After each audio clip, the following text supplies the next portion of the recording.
जी और विदुरानी जी हस्तिनापुर से दूर जाकर एक सुंदर सी कुटिया बनाकर वहां रहते।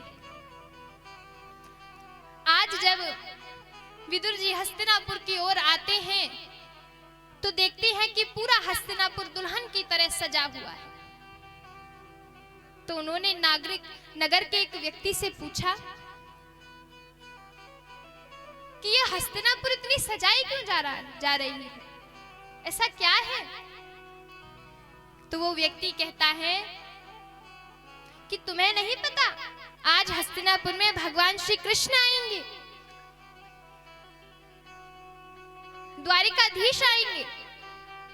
जैसे ही विदुर जी ने ऐसा सुना बड़े प्रसन्न हो गए और दौड़े दौड़े अपनी पत्नी के पास गए हैं। अरे देवी सुनती हो, क्या तुम्हें पता है कुछ? विदुरानी जी कहती है क्या हुआ? विदुर जी कहते हैं अरे हस्तिनापुर सज रही है, तुम्हें पता है आज हमारे प्राण वल्लभ श्री कृष्ण आएंगे, आज द्वारकाधीश हस्तिनापुर में आएंगे। और देवी अगर वो हस्तिनापुर में आएंगे तो वो हमारे घर को छोड़ेंगे नहीं, हमारे यहाँ भी जरूर आएंगे। तो मैं तुमसे कहता हूँ कि तुम पहले ही तैयारी करके रख लेना, मैं थोड़ा देखकर उनसे मिलकर आऊंगा।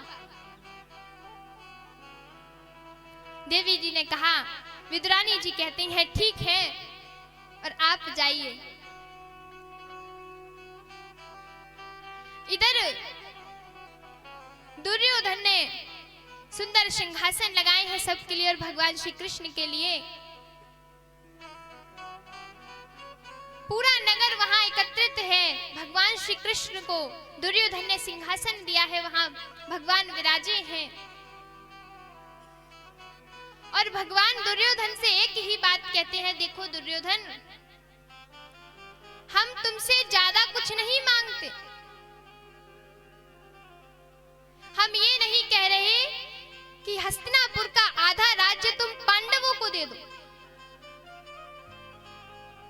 हम तो बस ये चाहते हैं कि सिर्फ तुम उन्हें 5 गांव दे दो, हम सिर्फ उनको उसमें ही संतुष्ट कर लेंगे, बस 5 गांव आप उन्हें दे दो। तो महाराज दुर्योधन क्या कहता है कि 5 गांव तो दूर, मैं बिना युद्ध के सुई की नोक की समान भी भूमि उन्हें नहीं दूंगा, बिना युद्ध किए, युद्ध तो उन्हें करना पड़ेगा। भगवान श्री कृष्ण ने उन्हें समझाया कि तुम्हें पता है, तुमने तो युद्ध सिर्फ किताबों में पढ़ा होगा, उसका परिणाम नहीं देखा होगा। लाखों नारियां माताएं विधवा हो जाएंगी, बच्चे अनाथ हो जाएंगे। दुर्योधन कहता है मुझे इससे कोई परवाह नहीं, अगर उन्हें आधा राज्य चाहिए तो उन्हें युद्ध तो करना पड़ेगा। भगवान दुर्योधन को समझा रहे हैं और समझाते समझाते विदुर जी को इशारा कर दिया, बोले तुम्हारे घर आ रहे हैं, पहुंचो जल्दी। अब विदुर जी तो समझ गए, बोले इन्होंने इशारा किया है तो जरूर आएंगे और इनकी क्या पता कब आ जाए, इसलिए वो वहां का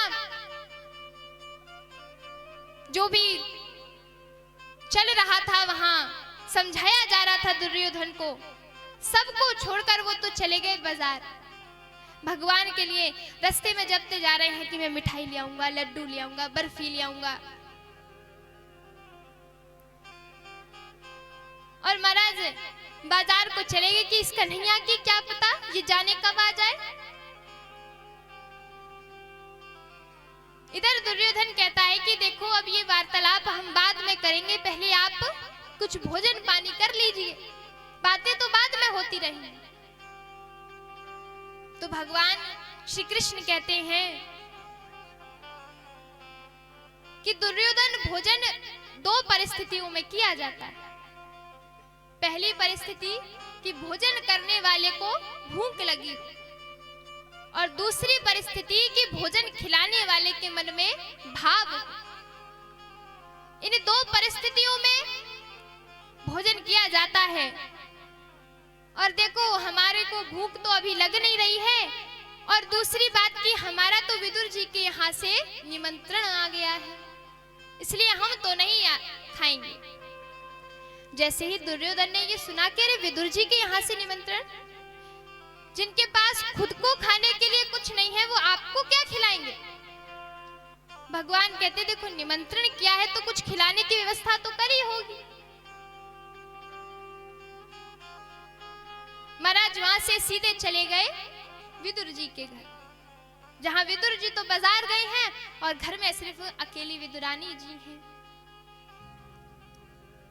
घर के द्वार पर पहुंचकर खटखटाने लगे द्वार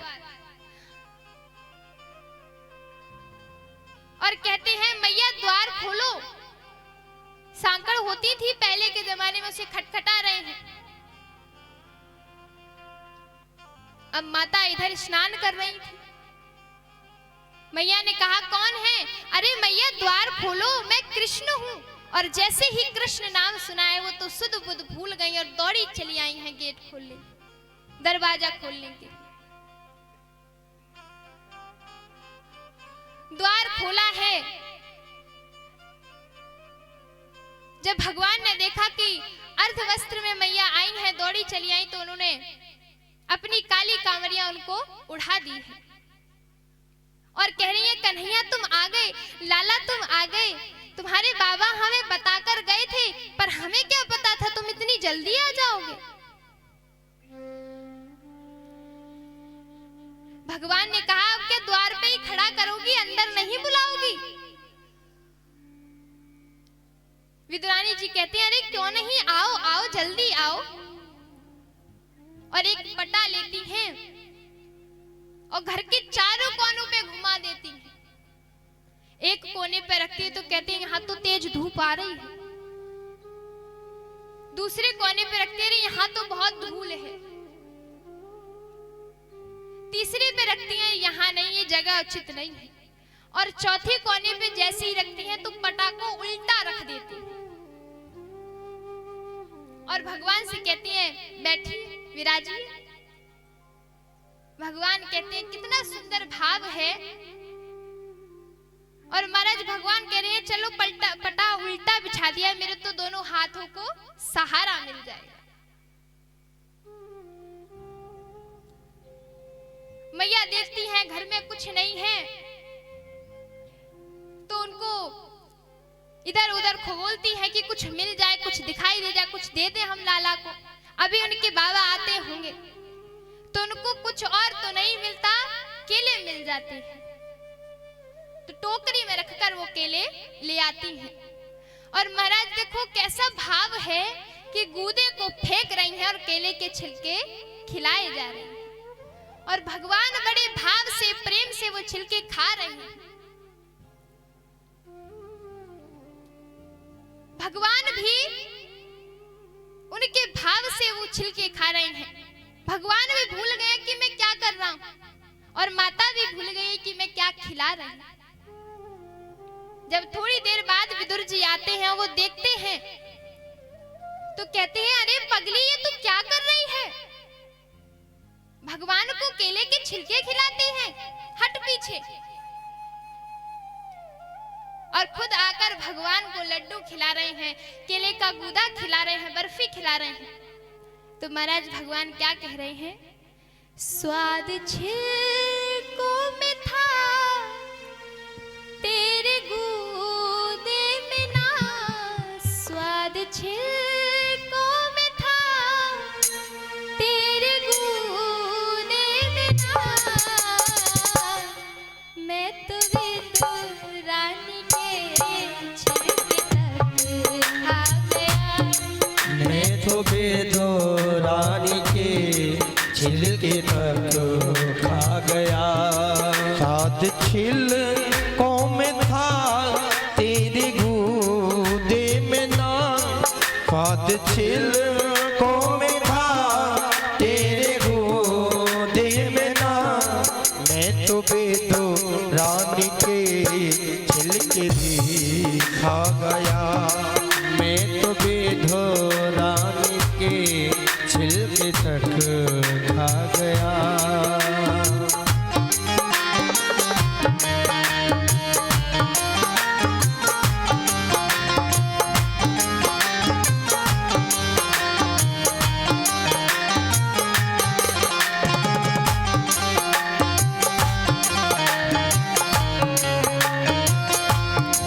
चालाकी जिसने की उसको मैं ना मिला, चालाकी जिसने की उसको मैं ना मिला, चालाकी जिसने की उसको मैं ना मिला, चालाकी जिसने की उसको मैं ना मिला, ढीलने का मुझे भोलापन भा गया, हिलने का मुझे भोलापन भा गया।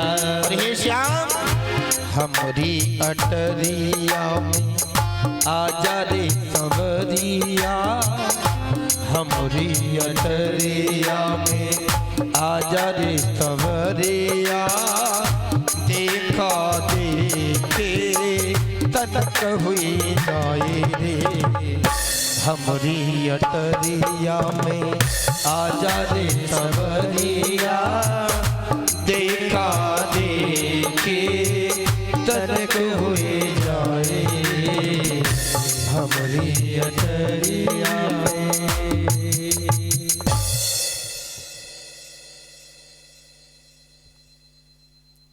महाराज, भगवान कहते हैं कि हे विदुर जी, जो स्वाद तुम्हारे गूदों में नहीं आ रहा, वो स्वाद मुझे विदुरानी जी के छिलकों में आ रहा था। कितना भाव था। अगर भगवान बिरादरी देखते तो विदुर जी के यहाँ छिलके खाने नहीं जाते। एक बात मैं आपको बता दूं, जब भगवान इस धरा धाम को छोड़कर जा रहे थे तो उद्धव जी ने उनसे एक प्रश्न किया था और उनसे पूछा था कि हे भगवान, आपने तो अनेकों अवतार लिए, अनेकों जन्म लिए हैं, तो आपको किसके यहाँ सबसे ज्यादा स्वादिष्ट भोजन लगा? तो भगवान कहते हैं कि दो लोगों के यहाँ मुझे सबसे ज्यादा भोजन स्वादिष्ट लगा।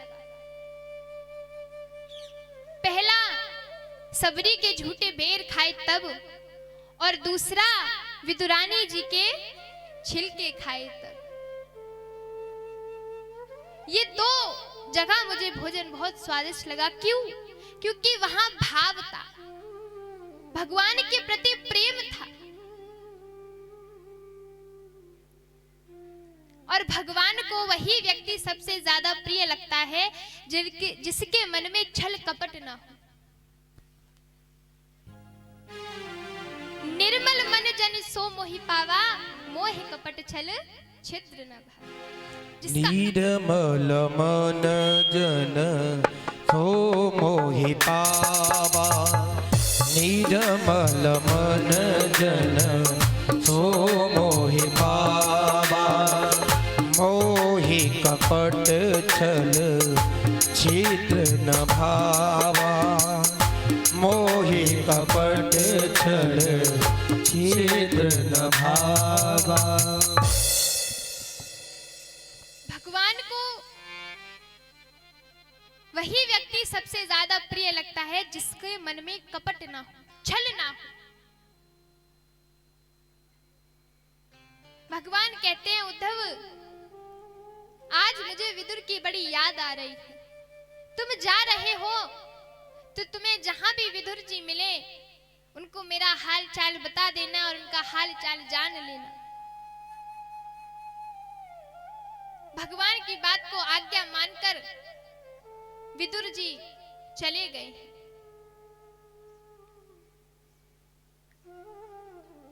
उद्धव जी भगवान की आज्ञा को मानकर चले गए हैं, और जब उन्हें मार्ग में विदुर जी मिले हैं तो जैसे ही विदुर जी मिले हैं बड़े प्रसन्न हो गए, बड़े खुश हो गए। और महाराज जब उद्धव जी ने विदुर जी को देखा है और विदुर जी ने उद्धव जी को, तो दोनों के कंठ अवरुद्ध हो गए, कुछ बोला नहीं जा रहा एक दूसरे से, बस देखकर प्रसन्न हुए जा रहे हैं और आंसुओं से जलधारा बहती जा रही है। आंखों से आंसुओं की जलधारा बहती जा रही है। महाराज उद्धव जी ने विदुर जी को भगवान की सारी बाल किशोर अवस्थाएं लीलाएं सब सुनाई हैं। विदुर जी बड़े प्रसन्न हुए हैं। उद्धव जी ने कहा कि अगर तुम्हें और भी जानकारी चाहिए तो तुम मैत्री मुनि से मिलिए, वो आपको भगवान के हर एक लीला के अवतार के बारे में तुम्हें बता देंगे। इतना कहकर उद्धव जी वहां से चले गए हैं। यहां विदुर जी मैत्री मुनि से मिलने आए हैं और जब मैत्री मुनि जी की कुटिया में विदुर जी ने प्रवेश किया है, मैत्री मुनि बड़े प्रसन्न हो गए कि आज मेरी कुटिया में विदुर जी का आगमन हुआ है। मैं कितना धन्य हूं, भाग्यवान हूं। क्योंकि कहा है जात पात पूछे नहीं कोई, हरि को भजे सो हरि को होई। जो भगवान को भज रहा है वो भगवान का है, फिर चाहे वो कोई भी हो, चाहे वो किसी भी जाति का हो, ब्राह्मण हो, क्षत्रिय हो, शूद्र हो, जो भगवान को भज रहा है वो भगवान का ही है। मैत्री मुनि ने विदुर जी को बुलाया है, सुंदर आसन दिया है। यहां विदुर जी मैत्री मुनि से पूछते हैं कि मैंने भगवान के बारे में बहुत कुछ सुना है। मैंने सुना है कि भगवान ने अनेकों अवतार लिए हैं। कभी भगवान ने सूकर का अवतार लिया है, कभी नरसिंह भगवान का, कभी वामन भगवान का। मैं ये जानना चाहता हूं कि भगवान ने शूकर का अवतार क्यों लिया? ऐसी क्या परिस्थिति आ गई थी कि भगवान ने शूकर अवतार लिया? तो मैत्रेय मुनि कहते हैं अवश्य मैं तुम्हें ये बात अवश्य बताऊंगा। और कहते हैं कि कश्यप महाराज के 13 पत्नियां थीं, जिनमें से एक का नाम था दिति। दिति ने एक बार कश्यप ऋषि से बोला कि मेरी सभी बहनों के पुत्र हो गया है, परंतु मैं ही हूं जिसके कोई संतान नहीं है। मुझे संतान की कामना है। कश्यप जी ने कहा देखो देवी, हम समझ सकते हैं तुम्हारी पीड़ा को, लेकिन ये अभी सायंकाल का वक्त है, ये काम भोग के लिए अच्छा नहीं है, पुत्र प्राप्ति के लिए ये समय अच्छा नहीं है। इस समय भगवान के गण इधर उधर विचरते हैं, ये समय उचित नहीं है। लेकिन दिति नहीं मानी। उन्होंने कहा नहीं, मुझे संतान चाहिए। भगवान उनके दुराग्रह के आगे झुक गए और उन्होंने कहा कि तुम्हारे 2 पुत्र होंगे और वो दोनों पुत्र ही कुपुत्र होंगे, दुष्ट होंगे। दिति ने कहा देखो, मैं चाहती थी मेरे संतान हो, लेकिन मैं ये नहीं चाहती कि वो दुष्ट हो। मुझे क्षमा कर दो, मुझसे भूल हो गई।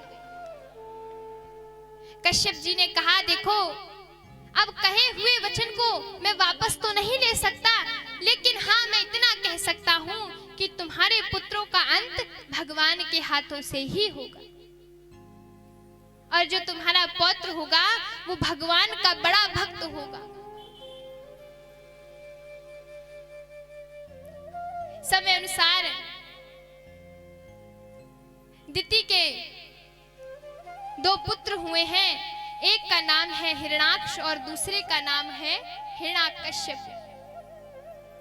और महाराज दोनों ही बड़े दुष्ट और आताताई थे। जब पृथ्वी प्रलय रूपी समुद्र में डूब गई थी,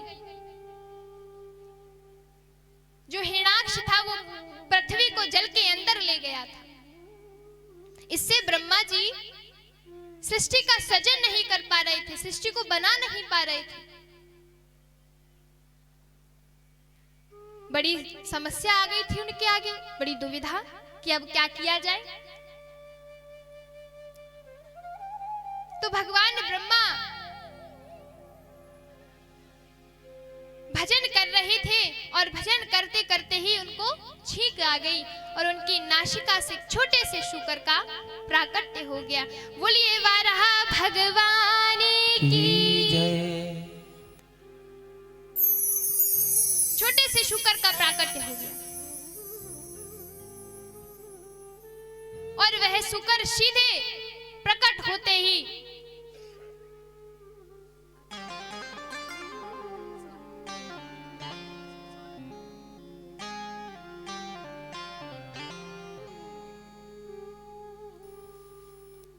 महाराज, ये हमारे गांव की दीदी हैं सोनम दीदी, और इन्होंने सुंदर स्वागत किया है। सभी तालियां बजा दीजिए एक बार। एक और हमारी दीदी आई थी, उस समय भजन चल रहा था, हम बोल नहीं पाए, खुशी दीदी, जिन्होंने हमारा सुंदर गुलाब के फूलों से स्वागत किया। सभी उनके लिए भी जोरदार तालियां बजा दी।